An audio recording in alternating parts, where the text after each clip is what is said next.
બોલો સતગુરુદેવની પોપટરામ બાપાની દુધેશ્વર માતની લાવેશ્વર માતની ઉગમેશ્વર માતની ઈર્ષાગર ભગવાનની સતગુરુદેવની જય. છેલ્લું ભજન ગવાણું. નિરખને ગગનમાં કોણ ઘૂમી રહ્યો? જોઈજો ગગન એટલે આકાશ. આપણને એમ થાય કે ઉપર આકાશ છે, એમાં કોણ ઘૂમી રહ્યો? તો પહેલી દ્રષ્ટિએ વિચાર કરી તો આકાશમાં ઘૂમી રહેલો સૂર્ય છે. સવારમાં પૂર્વ તરફ હોય, સાંજે પશ્ચિમ તરફ હોય. એટલે અત્યારે વિદ્વાનો, સાહિત્યકારો આ ભજનનો અર્થ એમ કરે છે કે સૂર્ય ઘૂમી રહ્યો છે. પણ આ ભજનની અંદર નરસિંહ મહેતા કે નિરખને ગગનમાં કોણ ઘૂમી રહ્યો? તેજ હું શબ્દ બોલે. હવે સૂર્ય ઘૂમે છે, પણ એ તેજ હું એ અવાજ નથી કરતો. તો આપણી દૃષ્ટિએ આપણામાં 7 ગગન છે. એની અંદર પ્રાણ શ્વાસ ચાલે છે, એની અંદર કોણ ઘૂમી રહ્યો? શ્વાસ છે, એમાં કોણ આટા મારે છે? શ્વાસના મેળ સાથે કોણ ઘૂમી રહ્યો? તેજ હું શબ્દ બોલે.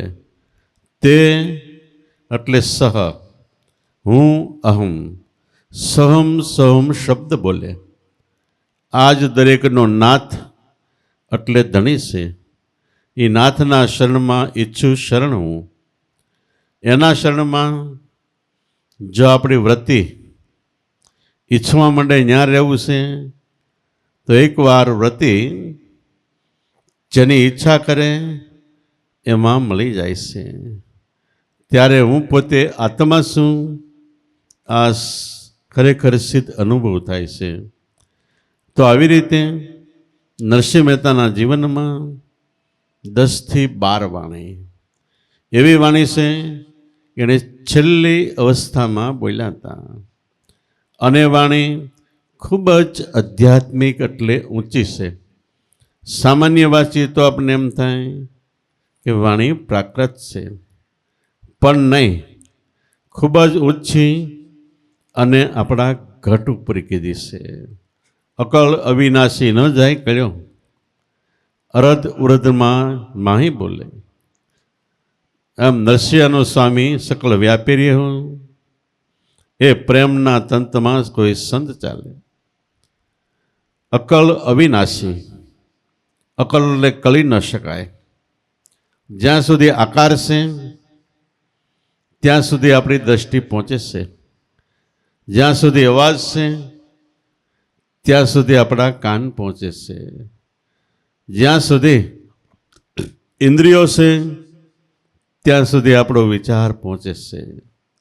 પણ જેને આ કાંઈ નથી, કોઈ ઇન્દ્રિયો, અવયવ કે દેહ એટલે શરીર પણ નથી, એને કહેવાય અકળ, એટલે કળી ન શકાય. અવિનાશી, જેનો જગતમાં કોઈ કાળે ક્યારેય નાશ નથી. એકવાર કાકભૂષણજી અને ગરુડજીના સંવાદમાં પહેલી રામાયણ જગતમાં યોગ વશિષ્ઠ મહારામાયણ લખાણી, એની અંદર એવો ઉલ્લેખ છે. ગરુડજી કાકભૂષણજીને પૂછે છે કે આ જગત નહીં હોય ત્યારે શું હોય? ત્યારે ગરુડજીને કાકભૂષણજી કહે છે કે જ્યારે આ પૃથ્વીના 3 આદિ દેવતા બ્રહ્મા વિષ્ણુ મહેશ એ પણ એકવાર નહીં હોય. 5 તત્વથી આપણા શરીર અને જગત પણ બંધાણું, એ પણ એકવાર નહીં હોય. આકાશના 2 તારલા, ચંદ્ર સૂર્ય એ પણ નહીં હોય.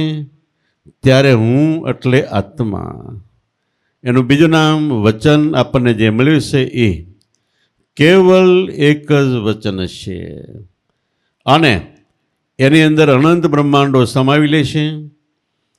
આવડું મોટું બ્રહ્માંડ છે જેનું માપ નહીં, એ એક વચનમાં સમાઈ જાય છે.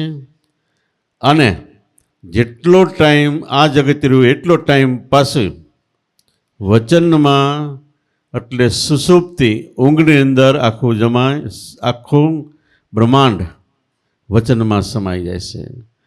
પાછું એ સ્ફુરણ કરે કે એકોહમ ભવિષ્યામિ, હું એક રૂપે છું, આમાંથી અનંત રૂપે હું થાઉં. ત્યારે પશુ એક વચનના વિસ્તારથી અનંત બ્રહ્માંડો જળથળ જમી અસમાના બધું બને છે. તો એ નાથ સર્વોપરી છે, એ અકળ અવિનાશી. આ બ્રહ્માંડો ખપે છે, જેટલું દેખાય બધું ખપે છે, પણ આપણને જે વચન મળ્યું છે એનો કોઈ કાળે કોઈ દિવસ ક્યારેય નાશ નથી. એટલે મહાપુરુષોએ એને અવિનાશી કીધું. જો એની અંદર આપણે સુરતાનો દોર લગાડી દઈએ તો ભલે બધું નાશ થાય, છતાંય આપણે એની અંદર રહીને એકદમ આનંદ હાણી માણી શકીએ છીએ.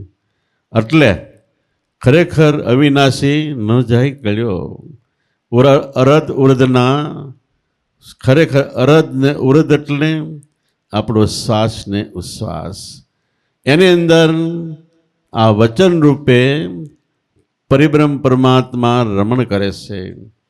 ફરીવાર આપણો જ્યારે બાળક રૂપે જન્મ થાય, બાળક અપુરડેટ બોડીથી જન્મે છે, ક્યાંય ખામી ન હોય, છતાંય જીવતું થાય ત્યારે શું કળા છે, કેવી રીતે થાય છે કે વચન રૂપે પરિબ્રહ્મ પરમાત્મા એક ચેતન તત્વ આપણી અંદર મૂકે છે. ચેતન તત્વ એટલે જીવ, એ આપણી અંદર મૂકે છે. મૂકે નહીં, એની અંદર એ સમાઈને ચાલે છે. તો એ આપણો શ્વાસ નાભિપરામાંથી ઉપડે છે. શ્વાસ ઉપડે, બ્રહ્માંડમાં આટો મારીને પાછો નાભીએ બેસે, એટલી વારમાં એ વચન શ્વાસની સાથે ચાલે છે. એટલે અરત ઉરદ શ્વાસની અંદર એ કાયમ માટે રહે છે. એટલે આપણને જે ભગવાન મળ્યા, સદગુરુ દાતાએ જે આપણે નામ વચન રૂપે પરખાયું નામ, પરિબ્રહ્મ પરમાત્માનું નામ, એ સદગુરુએ આપ્યા પછી છૂટું નથી મૂક્યું. આપણી સાથે આપણા પ્રાણમાં કાયમ નિત્ય વાસ કરીને રહેશે, શ્વાસોશ્વાસની અંદર. એ નામ આપ્યું છે. અને આ નામને કોઈક જગતને કહેવા જાઉં તો જેને સત્સંગ નથી, સદગુરુ નથી, કે આવી શ્રેષ્ઠ ઊંચામાં ઊંચી સમજણ નથી, એને ખબર નથી પડતી. એ નરસિંહના નાથ એ ખરેખર સકળ વ્યાપી રહ્યો. નરસિંહનો નાથ એટલે આપણો નાથ એ જ વચન સકળ વ્યાપી રહ્યો, બધે એનો વાસ છે. એટલે જ કૃષ્ણ ભગવાન એમાં કહે છે કે હે અર્જુન, હું તારી સામે સૌ એકલો એવું નથી. હું પૃથ્વી, વાયુ, જળ, આકાશ, અગ્નિ, ચંદ્ર, સૂર્ય, જળ, ચેતન સર્વવ્યાપક રહેલો છું. અને સર્વવ્યાપક છું છતાંય એક ગુરુ વચનમાં હું સમાઈને રહેલો છું. એ શ્રેષ્ઠ સમજણ આપણને ગુરુ મહારાજે આપી છે. તો એ સર્વવ્યાપી રહ્યો, એવી રીતે નરસિંહનો નાથ સર્વવ્યાપક વ્યાપી રહ્યો. એ પ્રેમના તંતમાં કોઈ સંત ચાલે. પ્રેમ એ નામમાં એકવાર આપણા હૃદયમાં જેટલો પ્રેમ છે, જેટલો ભાવ છે, બધું સમર્પણ થઈ જાય એટલે આપણું ભગવાનને ગોતવાનો અવધિ સમય પૂરો થઈ જાય. નહીતર આપણો જીવડો એક બે જન્મથી આટા નથી મારતો, એક બે જન્મથી રખડતો નથી. આ બ્રહ્માંડની રચના થઈ, ઉગારામ દાદાએ કીધું કે 1440 યુગ ગયા, એટલો સમય આ બ્રહ્માંડનો થયો છે. ત્યારથી આપણો જીવ બ્રહ્મપદ, આત્મપદ કયો, વચન કયો, એમાંથી છૂટો પડ્યો છે. છૂટો પડ્યા પછી એ જગતના રખડપાટમાં પંચ વિષયોની અંદર નાની મોટી અનેક રીપોની અંદર રખડતો ભટકતો થઈ ગયો. એટલે જ્યાંથી એ આવ્યો એ રસ્તો ભૂલી ગયો. પછી એ રસ્તો ગોતતા ગોતતા આપણો જીવડો આમ તેમ ભટકે છે. જે પદાર્થ મળે એ પદાર્થને જોઈ જોવે કે આમાં હું સૌ, આપણું મન, કે આ પદાર્થ હું સૌ કે મારો છે, નથી, તરત જ મૂકી દે છે. બીજો પદાર્થ, બીજી વસ્તુ જોવે કે આમાં હું, આમાં નથી, છોડી દે. ત્રીજો પદાર્થ, એમ અનેક પદાર્થો, અનેક વસ્તુમાં આપણો જીવડો જિંદગીભર નહીં, આ સમય મર્યાદા કીધી એટલા યુગથી ભટકતો આવે છે. પણ એકવાર સમર્થ સદગુરુ મળે, જે તત્વવેત્તા બ્રહ્મનિષ્ઠ અને ક્ષત્રિય હોય, એ જેટલા ભાવથી નામ આપે, નામ આપે એટલે સદગુરુ ખાલી આપી દે એમ નથી. નામ આપતી વખતે એનો ભાવ હોય છે કે મારી કરતાં સવાયા બનીને મેં આને ધર્મની ધજા આપી છે એ ઊંચી રાખે. અને મનુષ્ય માત્ર, ગુરુ મહારાજની એવી ઈચ્છા કે જેટલાને આ નામનો બોધ આપવું એ મનુષ્ય માત્ર દેવ બની જાય, ઊંચી કોટીમાં આવી જાય. મનુષ્ય માત્ર દેવ બને, રહે સ્વરૂપે ખીલતા. સ્વરૂપ, સ્વ એટલે આપણે પોતે, રૂપ જેમાંથી આપણું જીવન આવે છે, ચેતન તત્વ, આત્મતત્વ, એની અંદર ખીલ્યા જ કરે આવી પરિબ્રહ્મ પરમાત્માની ઈચ્છા હોય છે. છતાંય એની જેટલી લગ્નની ઈચ્છા છે એમાંથી આપણી થોડીક લગ્નની ઓછી થાય એટલે ફટકાર વધે છે. એની જેટલી ઈચ્છા હોય, એની જેટલી લગ્નની પ્રેમ ભાવ આપણી પર કૃપાદર્શીનો વરસાદ વરસાવતા હોય, એ પ્રમાણે જો આપણી અંતરની ભાવના હોય તો બે ઈસડા મળી જાય. એટલે શ્રુતા શબ્દનું એક કર થઈ જાય. આપણે ઘણી વખત એમ કહીએ છીએ કે લુવાર બે લોઢાના કટકા ભેગા કરવા બેસે, બે કટકા સિકોટા મારતા હોય એવા ધગધગતા હોય, લાલ ચોળ હોય, પછી બેયને પાસે રાખીને રથોડા મળે તો બેયનો મેળ બે હંધાઈ જાય છે. પણ એક છેડો ટાઢો હોય ને ગરમ હોય તો હાંધો થતો નથી. એમ સદગુરુ એ છેડો ધગધગતો લાલ અગ્નિ જેવો છે. અને એની ઉપર ગુરુ વચનના બાણ શ્વાસોશ્વાસનું સ્મરણ થાય અને એની સામે આપણો છેડો, આપણી ભાવના પણ દ્રઢ હોય તો સાંધો થાય છે. થોડોક ફેરવો હોય તો સાંધો થતો નથી. અને આ સાંધો કરવામાં આપણી અંદર, આપણા મનની અંદર રજોગુણ, તમોગુણ અને સત્વગુણ પણ એ ત્રણેય ભરપૂર ચાલે છે. એ ત્રણેયનો સાથ થાય તો એ યોગ થાય છે. કૃષ્ણ ભગવાને ગીતાજીની અંદર કર્મયોગ, ભક્તિયોગ અને જ્ઞાન યોગ કીધો છે. અને ત્રણેયનો સમન્વય થાય, ભેગા થાય, એને મહાયોગ કીધો છે. એને જ વાણીમાં આપણા સદગુરુ શ્યામ પોપટરામ બાપાએ કીધું કે મહાયોગ બતાયા. મોટામાં મોટો યોગ, સમન્વય, સુંદર ધન્ય પળ, એવી ગુરુમાએ બતાવી. મહાયોગ બતાયા, મેરા સદગુરુને મહાયોગ બતાયા. આ મહાન મોટામાં મોટો એવો યોગ બતાવ્યો કે એકવાર એ યોગ થઈ જાય એટલે આપણા જીવડાનો કરોડો જન્મનો ભટકાર મટી જાય છે. આ યોગની અંદર એક કર્મયોગ કીધો. કર્મયોગની અંદર જો કે ગીતાજીના સિદ્ધાંત પ્રમાણે ઘણા એમ કે જપ, તપ, તીર્થ, હોમ, હવન, યજ્ઞ, વ્રત, ઉપવાસ, નિયમ, જાત્રા, પુનદાન, આ બધું કર્મયોગ છે. પણ આપણી આધ્યાત્મિક દ્રષ્ટિએ આપણે સમજવા શીખ્યા ત્યારથી જે કામ કરીએ એ કર્મ છે. અને એ કામ હું નથી કરતો, મારા આત્મામાં, મારા ઘટમાં, મારા દેહમાં સદગુરુ મહારાજનો વાસ છે અને એ કરાવે છે. એનું ફળ સારું કે મળું, જે ફળ મળે એ મારા સદગુરુના શરણમાં સમર્પણ કરું છું. એવી રીતે થાય તો આપણે રહી જ નહીં. આપણે નથી તો આપણે એટલે આપણું મન, આપણે નથી તો આપણે સીધા જ આત્મા છે. તો આને કહેવાય આપણી દૃષ્ટિએ કર્મયોગ. એટલે ગમે એ કામ કરો, માથે લઈને કામ કરો તો ખરેખર એ કર્મનો ભોગવટો છે. પણ સદગુરુના શરણમાં સમર્પણ ભાવથી કરો તો ભોગવટો નથી. કર્મના યોગના પાઠની અંદર ગીતાજીમાં કૃષ્ણ ભગવાન અર્જુનને કહે, અર્જુન કર્મ કરે.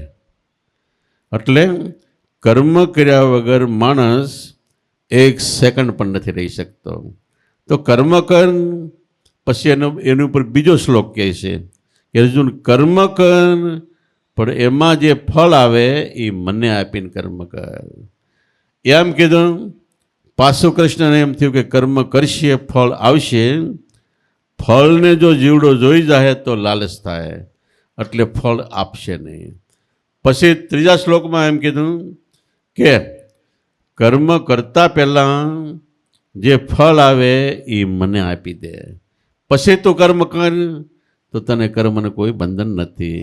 એમ જિંદગી જીવન જીવવી સદગુરુ શરણમાં સમર્પણ ભાવથી જીવન જિંદગી જીવવી, તો સારું મોડું ગમે રિઝલ્ટ આવે, પાપ કે પુણ્ય આવે, એ ખરેખર સદગુરુને છે, આપણને નથી. અને સદગુરુ એ સ્વરૂપ એમાં છે કે જેટલું પાપ કે પુણ્ય નાખો બે બળીને સાફ થાય છે, કાંઈ એને લેવા દેવા નથી. આપણે જેમ કહીએ છીએ કે દુકાનની અંદર વાણોતર એટલે નોકર રાખ્યો હોય, આખો દિવસ દુકાન ચાલે, અને જે વેપાર થાય એમાં ક્યારેક નફોય થાય, ક્યારેક ખર્ચામાં ખોટ પણ આવે. પણ નફો થાય ખોટ થાય, બે વસ્તુ દુકાનદારને છે. વાણોતર એટલે નોકર રાખ્યો એને નથી, કારણ કે એનો જવાબદાર નથી. એમ આપણા કર્મયોગની અંદર આપણે શેઠ હોય એટલે સદગુરુ, એને હોપીને કામ કરો તો હાસલ ખોટ પાપ પુણ્ય કોઈ કર્મનું બંધન નથી. લાભ આની મારું તારું હું તું કાંઈ નથી. પણ જો વાણોતર એ બીજી દુકાન ચાલુ કરે અને વેપાર કરે ને એમાં ખોટ આવે તો એની માથે આવે છે. ઓલા દુકાનદાર શેઠને મૂળ શેઠને કાંઈ લેવા દેવા નથી. એવી રીતે આપણું જીવન કર્મ સમર્પણ ભાવથી ગુરુ મહારાજને સોંપીને કર્મ કરીએ તો કોઈ પ્રકારનું આપણા જીવને બંધન નથી. તો આવી રીતનું કર્મ કરો, એને ગીતાજીમાં કૃષ્ણ ભગવાને કર્મ યોગ કીધો છે.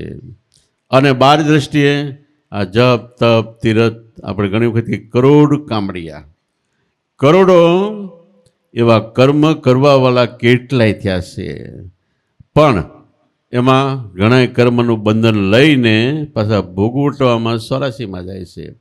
અને ઘણા કર્મ સમર્પણ ભાવ કરીને કરે તો એમાંથી આગળ ભક્તિ યોગમાં જાય છે.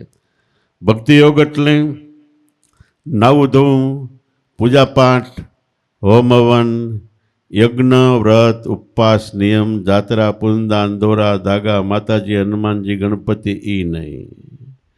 ભક્તિ યોગ એટલે હૃદયમાં શુદ્ધ, અતિ શુદ્ધ ભાવ પ્રેમ, જે આપણને નામ મળ્યું એમાં અને નામ આપનાર સદગુરુમાં શુદ્ધ પ્રેમ થઈ જાય તો એને કહેવાય ભક્તિ યોગ કહેવાય.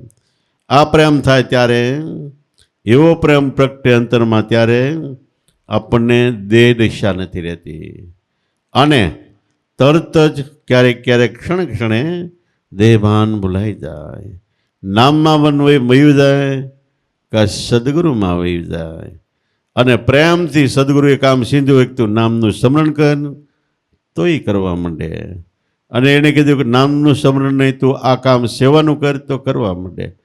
જેનું મન પોતાની પાસે નહીં, સદગુરુ શરણમાં એટલે નામમાં કા ગુરુ મૂર્તિના ધ્યાનમાં રહે, એને ગીતાજીમાં કૃષ્ણ ભગવાને ભક્તિ યોગ કીધો છે. અને એથી ઊંચો જ્ઞાન યોગ. જ્ઞાન એટલે હું વાતો કરું છું એ જ્ઞાન નથી, એ તો એક માહિતી જ્ઞાન છે. પણ જ્ઞાન સ્વરૂપ નામ વચન પોતે છે. આખા દેહનું જ્ઞાન વિજ્ઞાન, આખા દેહને નામ જાણે છે એટલે જ્ઞાની કહેવાય. જ્યારે આપણું મન એને જાણતું નથી એટલે અજ્ઞાની કહેવાય છે. એ મન નામમાં વિરામ પામી જાય તો એ નામને જાણે એટલે આખા દેહને જાણે એટલે જ્ઞાની છે. એને આપણા મહાપુરુષો કે જ્ઞાની હમારો આત્મા, હરિજન અમારા પ્રાણ. જ્ઞાની આપણો આત્મા છે અને એની સાધના કરવાવાળા મહાપુરુષો સંતો એ આપણા પ્રાણ સ્વરૂપે આપણા ભગવાનના ભગવાન, દેવના દેવ, પીરના પીર ને સાહેબના સાહેબ છે. એવી રીતે એને કહેવાય જ્ઞાન યોગ કહેવાય. બાદ દ્રષ્ટિએ જોઈએ તો રવિ સાહેબ કે પપિયલ મીન વિહંગ ખોજ કર બે ભરમ ભાંગ્યા. પપિયલ એટલે કીડી, મીન એટલે માછલી, વિહંગ એટલે આકાશમાં ઉડતું પક્ષી. કીડી માર્ગ, આંબા ઉપર કેરી પાકે, કીડીને સુગંધ આવે, પણ ત્યાં પહોંચવામાં તળિયેથી હાલતી થાય, થડ ગોતે, ડાળી ગોતે, પ્રશાખા શાખા ગોતતા ગોતતા ગોતતા માંડ માંડ ફળ સુધી પહોંચે. વચ્ચે વાવાઝોડું આવ્યું, વરસાદ થયો કે બીજા કોઈનો પગ અડી ગયો તો નાશ પણ થઈ જાય. કીડી માર્ગ એ કર્મ માર્ગ છે, નાવું ધોવું પૂજાપાઠ, એનાથી ભગવાનને પમાય પણ કરોડો વર્ષો વ્યા જાય છે. એટલે એનાથી બીજો માર્ગ મીન એટલે માછલીનો માર્ગ. તોપના જેવી માછલી ચાલી જતી હોય સમુદ્રમાં અને પાણીને કાપ્યા જતી હોય, 1, 2 કે 3 કિલોમીટર વહી જાય, પછી પાછળ માછલી છે એને ગોતવા નીકળે. હવે એક માછલી વહી જાય એટલે આગળ માગ થાય, હાલી જાય, પાછળ પાછો માગ થયો બુરાઈ જાય, પાણી ભેગું પાણી થઈ જાય. છતાંય પાછળની માછલી છે, આગળ માછલી કદાચ 3 કે 4 કિલોમીટર વહી ગઈ હોય તો પાછળ ગોતવાવાળી માછલી એને ગોતી લે છે. જળની અંદર પણ આ જળચરના જીવ હોય એને એનો રસ્તો હોય છે. એમ આ માર્ગ ભક્તિનો માર્ગ છે. ભક્તિ કરતા હોય તો અગાઉ અનંત પાર મહાપુરુષો થયા છે. એ આ માર્ગ ભક્તિનો માર્ગ મુકતા ગયા છે. કેવા કેવા જીવન જીવ્યા, કેવા કષ્ટ વેચ્યા, શું શું કર્યું, એ બધા ઇતિહાસને પાને વાણીમાં બધે લખાઈ ગયેલો છે. આ ભક્તિ માર્ગ છે. ટૂંકમાં પ્રેમથી આ બ્રહ્મસાયર નામમાં દોડ્યું જવું, એનું નામ ભક્તિ માર્ગ છે. પછી વિહંગમ એટલે પક્ષી માર્ગ. પક્ષી એને કેરીની સુગંધ આવે, એ સીધું ઉડીને ફળ માથે બેસી શકે છે. બીજાને ઘણાઈને ઘણો શ્રમ કરવો પડે, પણ પક્ષીને શ્રમ વગર સીધું ફળે જઈ શકે છે. એટલે સહેલામાં સહેલો સુગમ માર્ગ એ છે. બાપાને એક ભાઈએ વાત કરતાં કરતાં એણે કીધું કે મારે એક સવાલ પૂછવો છે. બાપા કે બોલો. તો કે તમે આ ભક્તિની, આત્મપદની, જે કાંઈ બ્રહ્મપદની વાત કરો છો ખૂબ ઊંચી છે મારી દૃષ્ટિએ. બાપા કે સાચી વાત છે, ઊંચી વસ્તુ છે. તો એની અંદર વચ્ચે માર્ગમાં કેટલાય સ્ટેશન આવે. જેમ ગાડી અમદાવાદથી ઉપડીને મુંબઈ જાય તો વચ્ચે કેટલાય સ્ટેપ લેવલ આવે છે, કેટલી ઠેકાણે ગાડી ઊભી રહી છે. એમ આપણું મન પ્રાણ રૂપે બની જાય અને પ્રાણ બ્રહ્માંડમાં ચડે. વચ્ચે ખટ ચક્ર, 6 ચક્રનો સ્ટેપ આવે, બીજા અમુક સ્ટેપો આવે. ત્યાં જે આપણે કમાણી કરી હોય, શ્વાસા ભર્યા હોય, ત્યાં દાન આપતા આપતા આગળ જાય, છેલ્લે આપણી પાસે કાંઈ નથી રહેતું. તો એ વાત તમે કેમ નથી કરતા? બાપા કે ભાઈ જો, કોઈ અમદાવાદથી મુંબઈ જવા નીકળે, હાલી નીકળે તો 15 દી, મહિનો દી, 2 મહિના થાય, અને વચ્ચે જાળા ઝાખરા કાંટા ઠાક બાક કેટલું લાગે.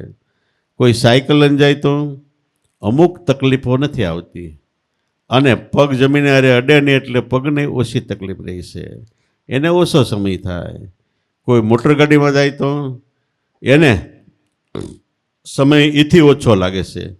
કોઈ રેલગાડીમાં જાય તો એને એથી સમય ઓછો લાગે છે એને.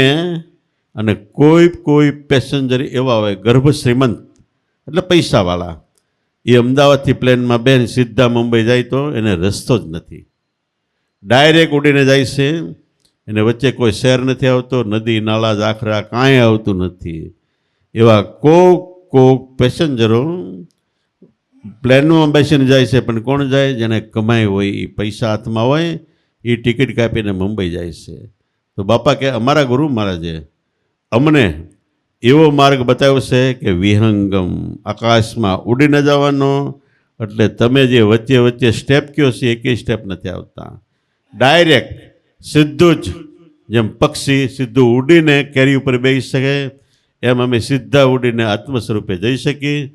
પણ એ પ્લેન ચલાવનાર પાયલોટ અમારા સદગુરુ એવા હોય જે તત્વવેત્તા બ્રહ્મનિષ્ઠ અને ક્ષોત્રી હોય તો એને આ વસ્તુ એકી આવતી નથી. અને એ મળ્યા પછી શરત એ છે કે એમાં આપણો અંતરનો શુદ્ધ અદ્વૈત પ્રેમ સમર્પણ થઈ જાય. ઉપરાંત સદગુરુ શરણમાં કોઈ લોમ વિલમ તર્ક વિતર્ક કાંઈ નહીં, એના કહેવાના સિદ્ધાંત પ્રમાણે જિંદગીભર ચાલે તો એને માટે વિહંગમ માર્ગ છે. એને તરત જ થોડીક વારમાં જ્યાં પહોંચવું છે ત્યાં જઈ શકાય છે. અને એ માર્ગ ન હોય તો વચ્ચે કેટલાય ઢરડા કરવા પડે છે. એટલે કર્મયોગ, ભક્તિયોગ અને જ્ઞાન યોગ, અર્જુન ત્રણેય સમાય છે એમાં મહાયોગમાં. મહાયોગ એટલે જગતમાં ગુરુ તત્વ સૌથી મોટું છે. આપણા વેદમાં બ્રહ્માએ એમ કીધું કે ગુરુ એટલે સૌથી મોટું તત્વ. એના વિરુદ્ધમાં જાય તો લઘુ એટલે સૌથી નાનું તત્વ. ગુરુ તત્વ સૌથી મોટું છે, એનું ધ્યાન કરો. ધ્યાન મૂલમ ગુરુ મૂર્તિ. ધ્યાનનું મૂળ ગુરુ મૂર્તિ છે. વેદમાં કીધું કે પહેલા નંબરનું ધ્યાન સદગુરુ મૂર્તિનું છે. બીજા નંબરનું ધ્યાન એણે આપેલ નામ છે એનું સ્મરણ કરવું એ છે. અને ત્રીજા નંબરનું ધ્યાન થઈ ગયેલા મહાપુરુષો, દેવી દેવતા વખતે અવતારી પુરુષો, એ મૂર્તિને ધ્યાનમાં લેવી ત્રીજા નંબરનું ધ્યાન છે. એટલે પહેલા નંબરનું સર્વોપરી ઊંચામાં ઊંચું ધ્યાન ગુરુ મૂર્તિનું છે. ધ્યાન મૂલમ ગુરુ મૂર્તિ, સેવા મૂલમ ગુરુ શરણ. શરણ એટલે પગ, પણ આ પગ નહીં, ગુરુ શરણ એટલે બ્રહ્મ વાક્ય નામ છે. ફરીવાર જે ઠેકાણે વાણીમાં ગુરુ શરણનો ઉલ્લેખ આવે એ ગુરુ શરણ એટલે ગુરુમાં જ આપેલું વાક્ય બ્રહ્મ વાક્ય એ છે. એનું સેવન કરવું એટલે શ્વાસે શ્વાસે સ્મરણ કરવું. તો એ સેવા મૂલમ ગુરુ શરણ અને મંત્ર મૂલમ ગુરુ વાક્ય. ગુરુમાં જ કહે છે બધા શબ્દો, મંત્ર મળ્યો, મહામંત્ર મળ્યો, છતાંય જિંદગીભર એ જે આજ્ઞા કરી બધા શબ્દો આપણે માટે મહામંત્ર છે. આ બધું ભેગું થાય તો ખરેખર મોક્ષ મૂલમ ગુરુ કૃપા. ગુરુ કૃપા એનાથી તરત જ મોક્ષ થાય છે. તો ખરેખર મહાયોગ એટલે ગુરુ શરણમાં સમાય જવું. આનું નામ કહેવાય છે મહાયોગ. સમાય કોણ જાય? ગુરુ હુકમની દૂડી બને એ. આપણા ગંજીપતાના 52 પાના છે, એમાં એકથી એક પાનું સળિયાતું થાય. દૂડી ઉપર તીડી, તીડી ઉપર ચોકો, પંજો, સકો, હતો, આઠો, 9, 10, 11 ને 12 ને 13, 13માં બાદશાહ, એની ઉપર એકો, અને એકાની માથે દૂડી નક્કી કરીએ કે હુકમની આપણે આ દૂડી છે એ એકાને પણ કાપી નાખે, એની કરતાં સર્વોપરી. એમ ગુરુ હુકમની જે દૂડી બની જાય એ મહાયોગ છે. મોટામાં મોટો યોગ છે. યોગ એટલે એક તો ધન્ય સુંદર પળ. બીજી વસ્તુ યોગ એટલે આપણો જીવડો જે વસ્તુ માગે છે એને આપી એટલે આપણામાં યોગ થઈ ગયો. આપણો જીવડો કરોડો જન્મથી આત્મપદ બ્રહ્મપદ કયો કે મૂળ પરિબ્રહ્મ પરમાત્મા કયો, એમાંથી છૂટો પડીને પાછો એને ઈચ્છે છે. એ ઈચ્છા પૂરી નહીં થાય ત્યાં સુધી મહાયોગ નથી થતો. એટલે મહાયોગ એ ગુરુ શરણમાં જે તન મન ધન સમર્પણ ભાવથી સમાઈ જાય એને મહાયોગ કહેવાય. સમાઈ ગયાનું પ્રમાણ વાહે કે આપણામાં જે વિચાર ઉઠે છે, સંકલ્પ અને વિકલ્પ. સંકલ્પ એટલે અહીંથી આપણે ઘેરે જવાની ઈચ્છા થાય. વિકલ્પ એટલે આપણે ચાલીને જઈ ગમે પ્લાન કરી એ વિકલ્પ છે. એ વિકલ્પ ઉઠ્યાની પહેલાં બીજો સંકલ્પ ઉઠી ગયો હોય. એ સંકલ્પ વિકલ્પ વિચારધારા 24 કલાકની અંદર 25 થી 30 હજાર જેટલી થાય છે. પણ ગુરુમાં જ એવી શક્તિશાળી સ્વરૂપ છે કે બધા વિચારો એમાં સમાઈ જાય છે. એટલે ગુરુપદ સર્વમાં શ્રેષ્ઠ છે. જીવમાળામાં મેર ચિત્તમાં ચૂકજો ચાહે તો જાજા ગુરુજીને ઘેર. દરેક મહાપુરુષોએ કીધું. નકર અજીત આપણું મન છે એ સમુદ્રનો સમય એવડું છે. આપણા જગતની અંદર મોટા મોટું પુસ્તકાલય હોય તો 1 કરોડ કે 2 કરોડ પુસ્તકો હોય, પણ આપણું મન છે એની અંદર જેટલા જગતના પુસ્તકો એ બધાય સમાઈ જાય એવડું મોટું શક્તિશાળી છે. આ મન સમજે ક્યારે કે સદગુરુ શરણે જાય ત્યારે. આપણે કહીએ છીએ એક દાદા પોતાના ગામથી 10 કિલો ઘીની બરણી લઈને બીજે ગામ જવા માટે નીકળ્યા. રેલગાડીના રસ્તામાં ગાડીમાં બેઠા, પણ ગાડી અંદર એટલી બધી ગીરદી ઊભું રહેવાની જગ્યાને માંડમાં એ બરણી લઈને માલી પાછળ્યા. પણ બરણી પકડીને ઊભું કેટલું રહેવું એમ વિચાર કરે છે તો ઊંચે જોઈ તો ઓલી રેલગાડીને ઊભી રાખવાની હાકળ હોય પાડી ગયા દાદા. બીજું કાંઈ જ્ઞાન નહીં. એટલે પોતાની પાસે રૂમાલ જેવો હતો એ કટકો પહેલાં બવણીને હેન્ડલે બાંધ્યો, પછી એ ઉપર હાકળે બાંધતા હતા.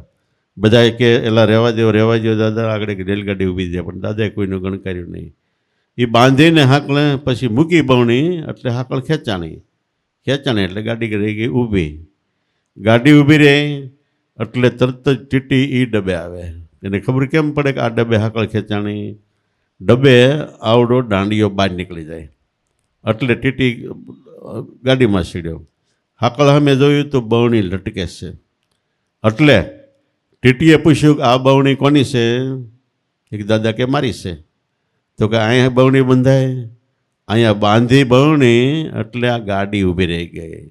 દાદા કે અસલ ઘીની તાકાત એ છે કે ગાડી ઊભી રાખી દીધી. કે તો અસલ વસ્તુ નામ વચનની તાકાત એ છે કે આપણા મનને ઊભું રાખી દે.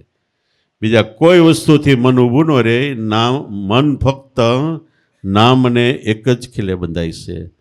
આવું નામ મળ્યું હોય તો બીજા ખોટા સીતના શાળા છોડી દો સીતના શાળા જ્યાં વાણીમાં ગવાય છે એમ બીજા બધા કર્મકાંડના નવદા ભક્તિના શાળા છોડીને એક જ ગુરુ, એક જ આત્મા, એક નામની નિશાની આવી રીતે પકડી રાખીને નામના શ્વાસા ભરો તો વહેલા મોડું એનું પ્રમાણ આપણને સામે આવશે.